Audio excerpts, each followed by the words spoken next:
problem. Determine the forces acting along the axis of each of the three struts needed to support the 500 kilogram block. Okay, given, what should we write? Well, we know the mass is 500. Okay, so the mass is 500, so what should we do? Can you just say it's 4,900 newtons? Let's, yeah, weight is equal to mg, so it turns out to be what, 49? 4,900? Sorry? 4,900? Great. Anything else we should write in the given? Graph? For the sketch? Sketch, you don't have to write it if you're adding something else. It's a given that the sketch is given. Okay, what do we have to find? What is force acting along the axis? Oh, the compression of the Well, struts? we don't know, so let's see. So these are definitely not cables, right? Going from A to B, A to C, and A to D are not cables, right? The only thing that's the cable, well, it's not a cable, it's a chain going down from A. So that means those things, they're poles. Can they take compression? Can they can take compression, can they take tension? Yeah. Yeah, they can take either one. Do you think they're all compressing? Do you think they're all tensioning? No. They can't all be tension or all be compression at the same time. Because otherwise, it's either going to fly up in the air or it's going to collapse on the ground. So some have to be going up and some have to be going down, but we don't know which ones. Remember the other strut problem? We knew which way it went. Here, we don't know. Some of them are going up, some of them go down. And we could spend 20 minutes trying to figure out which one's compression or tension, or we could just assume a direction and move on. And that's what we're going to do, assume a direction. So do you remember what we said last week? I think, Claire, it might have been to you that I was answering your question. I usually just assume everything to be going away, which is tension, because that's what you do in trusses. And then if you get a negative value, you know it's going the other way, and it's then in compression. So let me say it again. In trusses, you always assume everything's going away, which would be what? Tension, and if you get a negative, then it's compression. Why am I drawing it away? Didn't I say already that the only way you could determine whether it's away or whether you draw away or not, it's dependent on what point you're analyzing. What point are we going to analyze? I'm actually jumping ahead. Right, we're going to draw a free body diagram of A, right? Why? Because all the forces converge there. They're all concurrent, right? So because I knew I was going to draw A, to draw them in tension, I'm drawing them away. We always draw tension away from the object. So if I wanted to draw a free body diagram of this, and I was assuming this was, everybody look up here? If I was drawing a free body diagram right here, and I wanted to draw this in tension, which way would I draw it? The opposite way. Yeah, up to the right. Okay, thanks. Great. So goes to the last row. The last row, grab one of each. Look at this. You got one of each? And you just gotta pass it down. You don't need to look at it yet. So everybody agrees, you gotta pick the body, and then you know to draw away for tension. Right? Depending on what body, your tension is always being drawn away. So why am I choosing tension? So Eugene, we're up to you. It's the same, everybody got one. Eugene, why am I drawing everything in tension? Can I draw everything in compression? Yeah. Yes, I could draw some in tension and some in compression if I want. I could draw it any way I want because I have no idea which way it's going to be. So why am I choosing to draw it in tension? To continue with the problem? To continue a problem and to have like the standard. Because when we get to truss analysis, we always draw things in tension and it's positive. And then negative gives us compression. So, what do we need to find? What do we want to call these? We'll have to, Isaac, what do you want to call these things?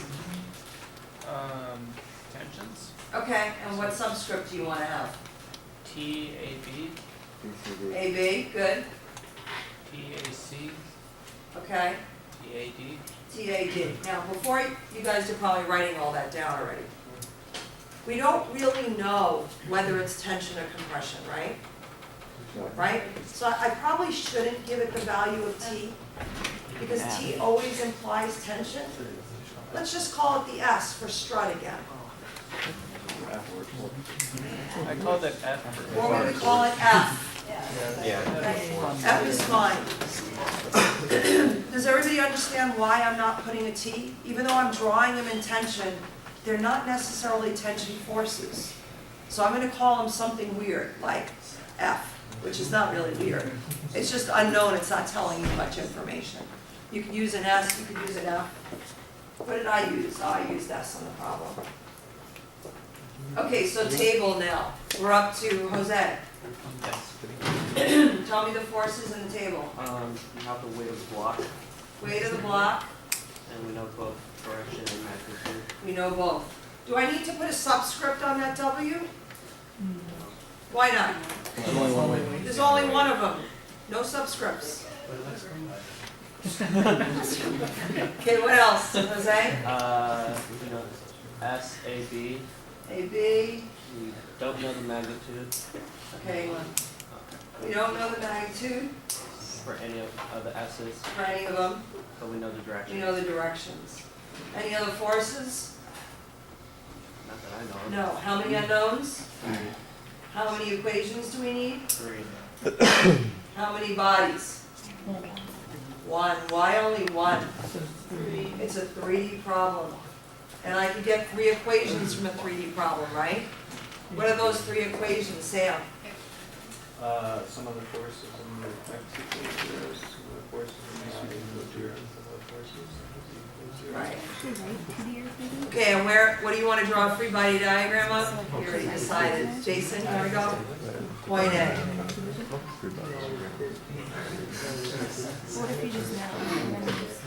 Okay, so go back to the setup. What's the next step in the setup? After drawing the free body diagram? It's to find the components of all the points. So rather than you having to write all these numbers down, which I rather you concentrate on it rather than having to copy things off the board or off here, so I just made you a photocopy of the solutions. Does anybody have an extra copy for me? There are a couple over here. I put them all up there. Okay, thanks. Or the, yeah. So this way you can follow along and not have to concentrate on writing all the stuff down. Yeah. It's over here. Okay, you got any more? Okay. Let's pass them up.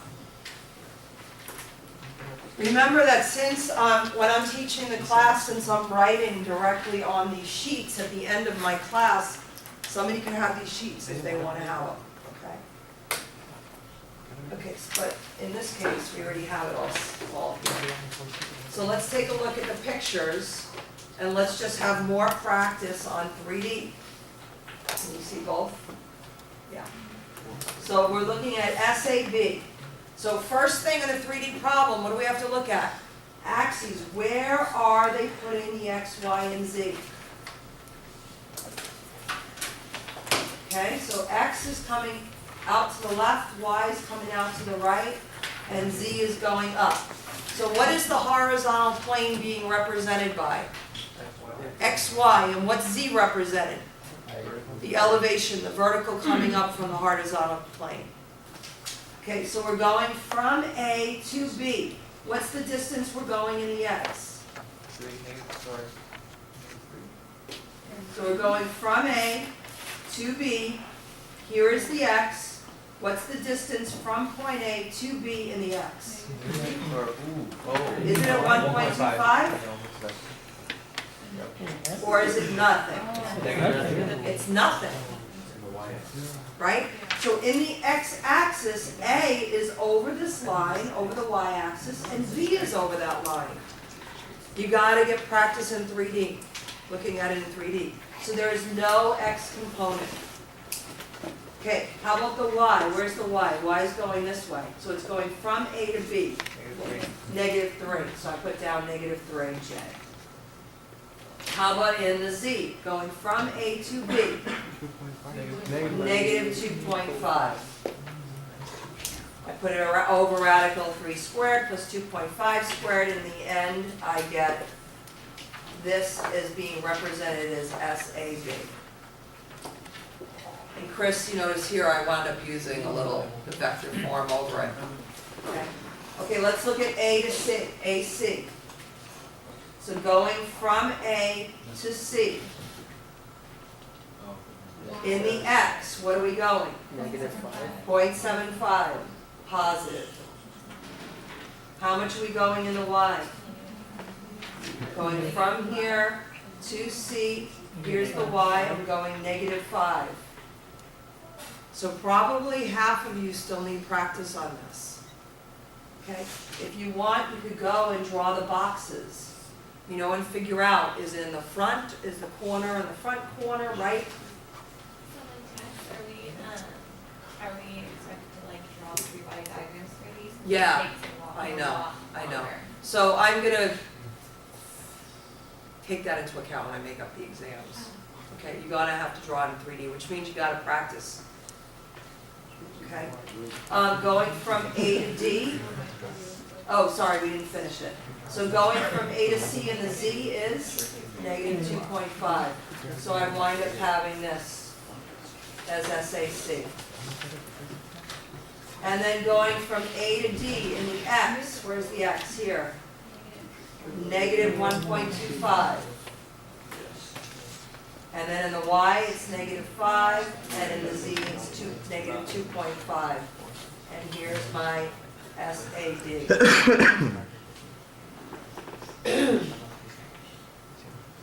You just have to get in practice. Oh, I don't have it in with me.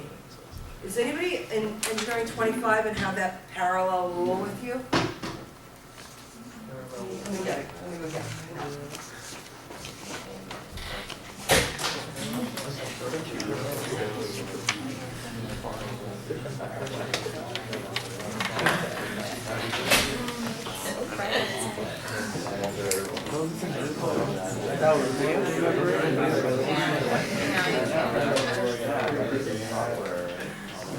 Did you guys end up playing with Evergreen?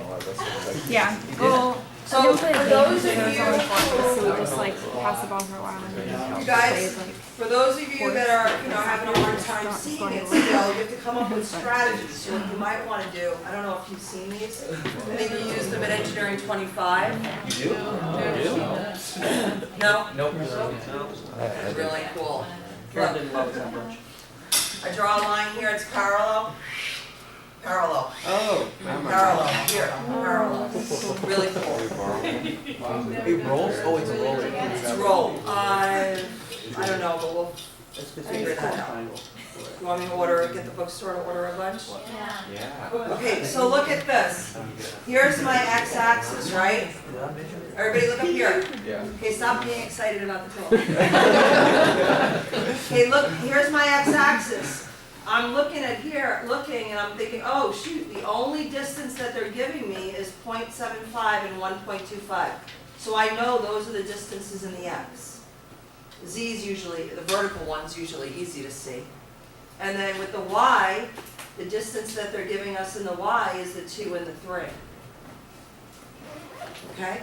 And what other students have done, I don't have a highlighter with me, but they've taken a highlighter. Does anybody have a highlighter?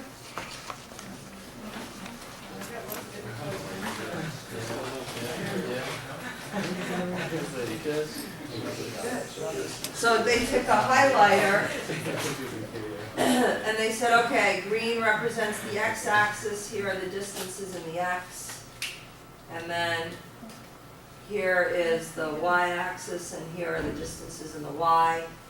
You have to come up with tricks to help you. I think the main thing that screws me up is just like in math textbooks, your x will be on the other axis. Your x will be going that way, and your y will be. So you can change it. You could say, you know, I don't like this. I'm making this Z, and I'm making this X.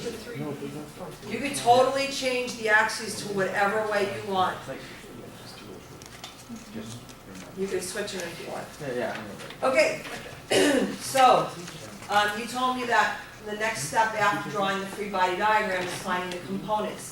Did we find the components of all the forces? Isn't there another force? The weight. The weight, and what is that? W is equal to 400, 4,900. I got a 5, you guys said whatever. Okay, negative, yeah, which is K, right? And it's newtons. Sarah, question? So we did the table, right, and we found there are 4 forces. So far, I only showed the components of 3 of them. I'm now adding in the W. I wasn't factoring in that. Oh, okay, good. You got caught now you're never gonna do it again. Never ever. So now, Esau, you were the one, no, Sam, you're the one who told us the 3 forces, the 3 equations we're gonna use now, right? Well, let's take a look at this. So, for each of these forces, here's an x component, and here's an x component, right? Here's a y component, a y component, a y component. And here's a z component, z component, z component, z component. Does everybody agree with that? Right? So the x's are the red, the blues are the the j's, the y's. So now, next page. On the reverse side, here are my equations. So sum of the forces in the x. Remember, you always have to write the equilibrium equation. So the sum of the forces in the x, y, or z equals 0. You have to write that. In the end, equation 1 is this. And I wrote equation 1, just to be clear. Sum of the forces in the y, again, it equals 0. I'm setting up an equilibrium equation, and here's my equation 2.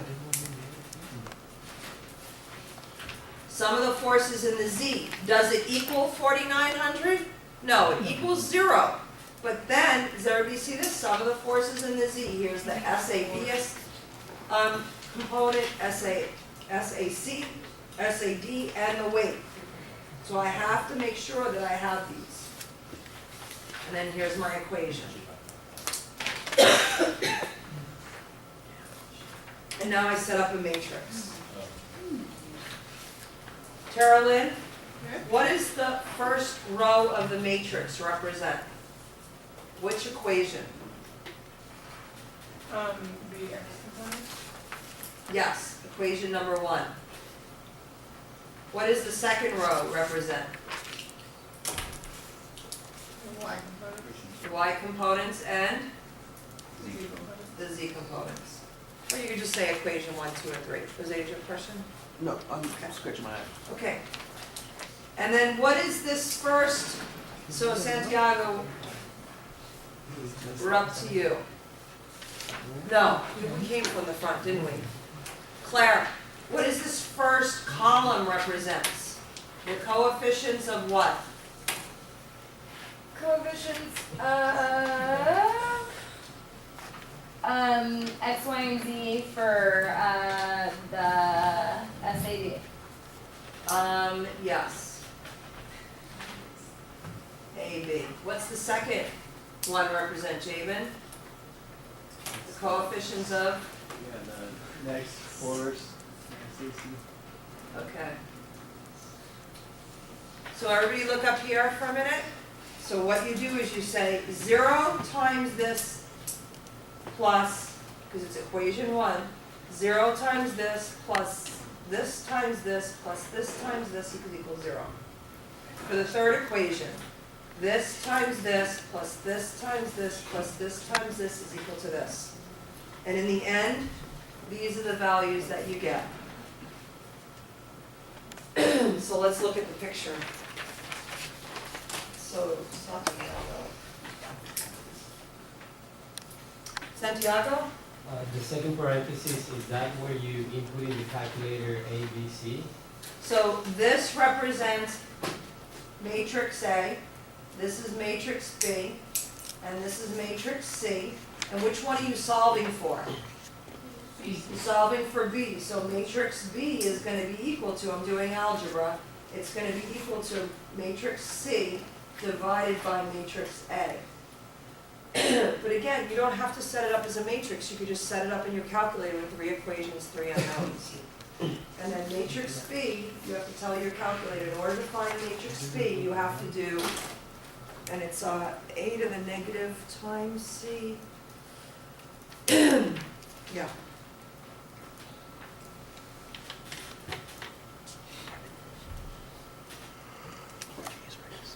Okay.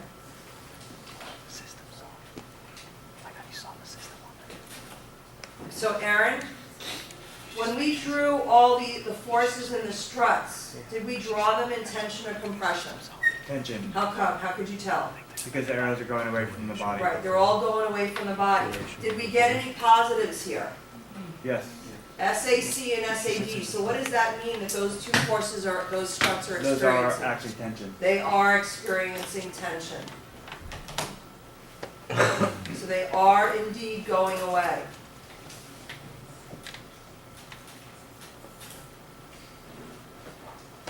Uriah, what about SAB? What can you say about SAB?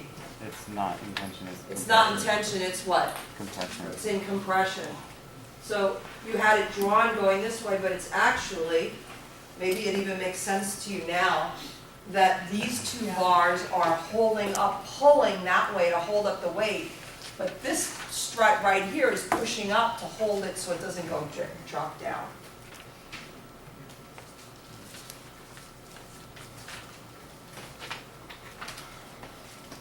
But let me tell you that, you know, you might look at it now and say, oh yeah, of course, that's the case. But there are many times that the problem's gonna play with you, and they're not, your intuition is gonna be incorrect. But it's okay, because if you assume the wrong direction, that's all you're gonna get is a negative value, and that's fine.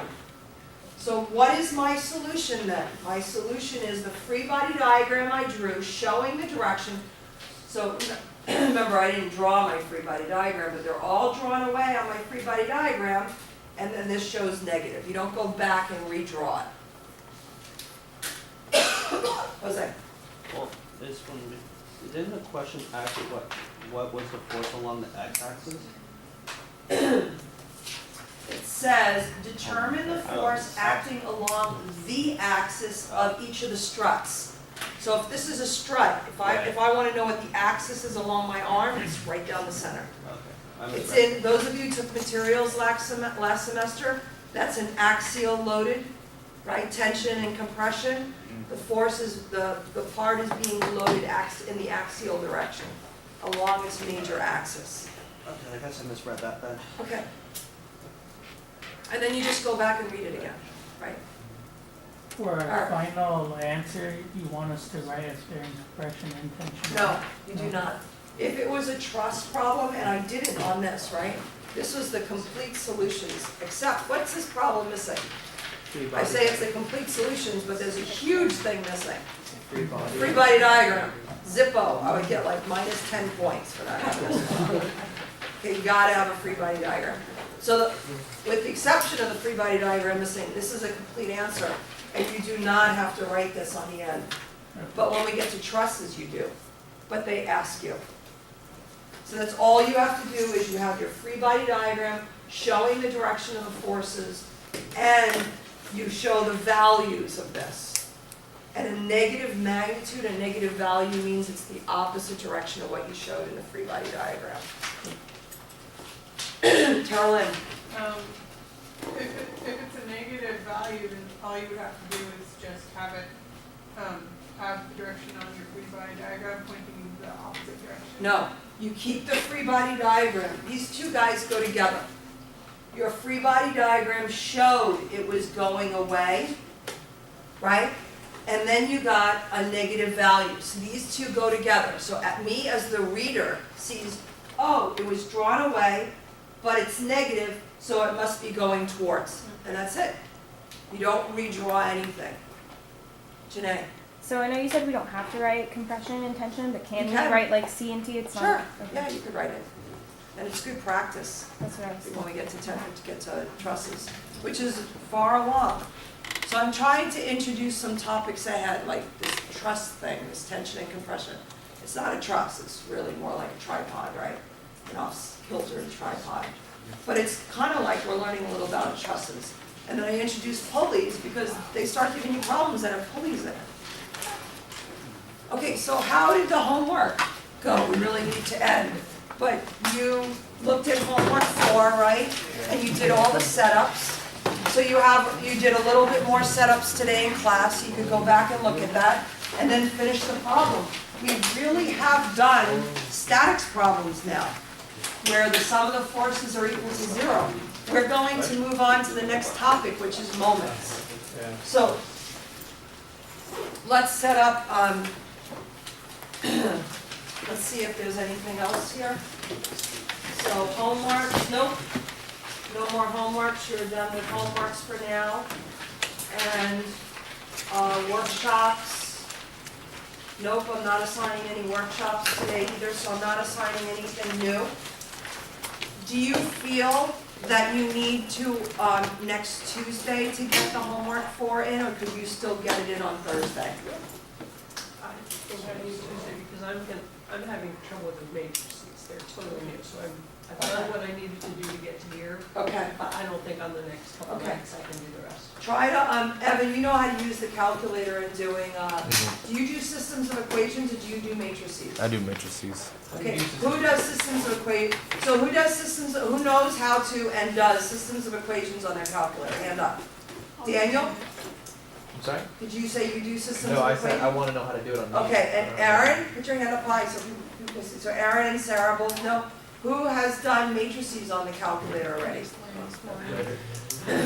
Okay, so Jabin, so there's a number. So Evan, could you do me a favor and figure out how to do systems of equations too? So Aaron will be a good, Evan, sorry. I said Evan.